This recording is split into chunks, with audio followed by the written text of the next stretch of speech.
Hello everybody, welcome back to the Stone Lowdown. My name is Logan White, the Associate Pastor at Cornerstone. Thank you for joining us via our YouTube video here today.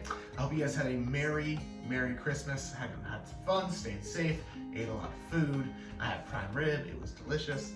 So I hope you guys had a great time this Christmas, and I did really enjoy just our Christmas season as a church. It was obviously unique and different, and we missed out on some of our kind of classic big events that we do with the women's Christmas dinner, and the ladies and guys getting together, and the guys to serve the ladies there, and our kids craft that we couldn't do in person. So that one, no, it was a bummer, and I think some of us at least felt that the loss of those things. But man, I still really enjoyed our Christmas series that we went through on Sundays, and how just encouraging it was to dwell, at least for me, on the milestones of Jesus' life, and not just his birth, but the things that also lend significance to his birth. So if you guys didn't see all those out, I would encourage you guys to do so, maybe before we get too far out of the holiday season.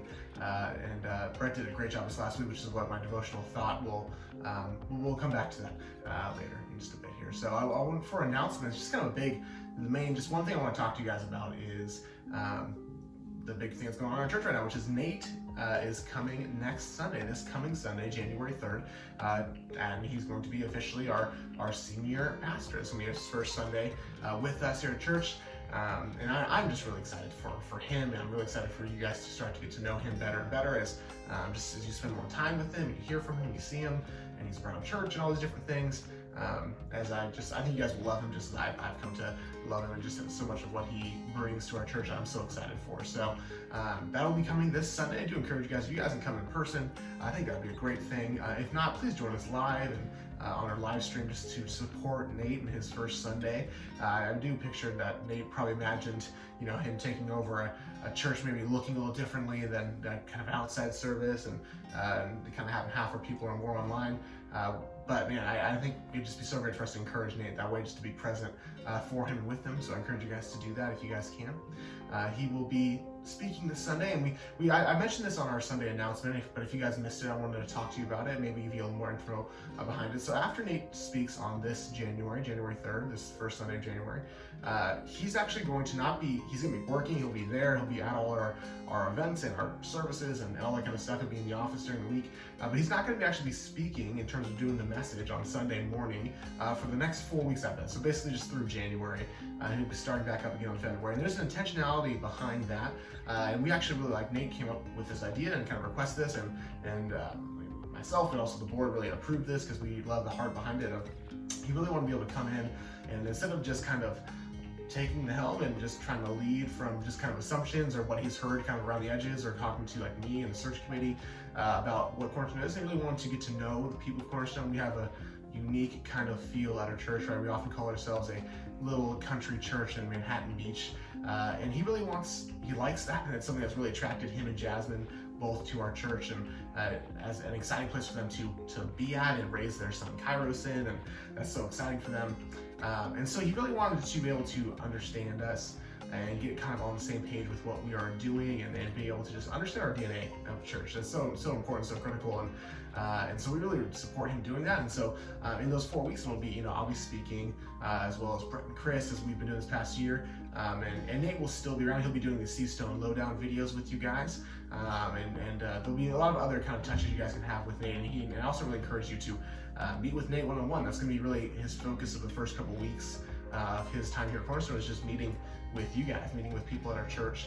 So whether you can do that via Zoom or you can do that in person, Nate's really willing and would love to do that with you guys. So if you guys would like to do that, please make sure to reach out. Nate will be reaching out to people, I'm sure, as well, but make it easier on him, and reach out and say, hey, I would love to get to know you, grab a cup of coffee, get on a Zoom together, whatever it is. And so if you need to connect with him, whether you can just grab him after service, or you can email him, or if you don't know how to get in contact with him, you can always email me, Logan at Cornerstone.la, and I'll be happy to connect you guys together, and so you guys can get to know Nate. So that's kind of what's happening this next weekend.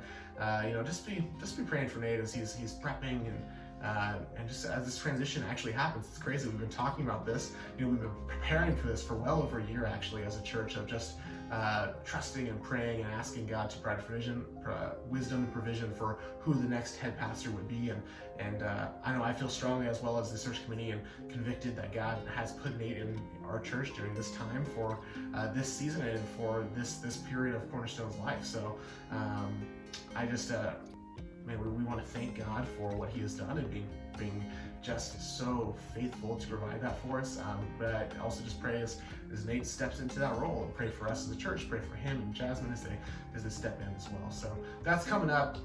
I know that you guys might have more questions, and there's plenty of time to figure all this stuff out. I know, it's kind of crazy to just have a new pastor come in and you're like, oh, I don't really know this guy. But it'll just also reflect that, relationship is built over time and just interaction with each other. So I'm really looking forward for you guys to have a chance to have that time interaction with Nate and Jasmine and Kairos in the next weeks, months, years as this kind of goes on. So that's what's coming up this Sunday. I want to transition to kind of our devotional thought for the day. And instead of me actually taking you guys into a passage myself, I just really it's so cool for me to be able to just sit and this last Sunday, Brett spoke for us. He did a great job, and I really enjoy just being able to sit in the audience just with you guys joining as I'm just taking in what God has been teaching Brett, or when Chris does that, or when Nate's going to be doing that this next week. I just really enjoy those times where I can just sit under someone else's teaching, and I was so encouraged by Brett's message this Sunday, and I hope you guys watched it. If you guys didn't watch it, I really encourage you guys to go back to it. But it's just something of the highlights I thought of that really stuck out to me that was so encouraging. His kind of main point here is as we go into this new year, and as this past year has created so much uncertainty and just unexpected circumstance, absolutely, that Jesus is still on the throne, right? That is really, as we looked at the milestones of Jesus' life, we saw his promise, his birth, his death, and his resurrection, and finally, really what Brett was hitting is that his ascension, now that he is not here on earth, he is not dead, he is alive, and he is reigning on the throne. That is so significant. That gives us such substantial hope, or beyond just, what, as he pointed out, what science does, what politicians does, what our finances, what our jobs, all these things that we put our hope in to solve our problems. God putting Jesus and resurrecting Jesus and ascending him to the throne to be there to be such a powerful figure, holding the world together, holding creation together, is so significant. And that is who our hope is in. And Brett read this passage from Revelation that John is describing kind of in the best he can in his own earthly words what Jesus looks like, right? This ascended and heavenly Jesus, not the baby born in the manger that's so meek and mild, and not the man who grew up, who died on a cross, but this ascended Jesus who is scary, really. He is terrifying for John to look at, and this is always the response of people when they come into contact with God or to Jesus. They are terrified because of the glory that is in them, and so this picture of Jesus, not as this meek and mild baby, but this terrifying being, and not because he hates us, but he loves us so incredibly. It is such an encouragement that he's this all-powerful thing that is loving us individually and came down to earth. There's just so much significance in it. I was so encouraged by that thought that it's not that we're just putting our hope in a person. It's this incredible, otherworldly, mystical being that we it's just so hard for us to even wrap our minds around. Right? That is so hopeful.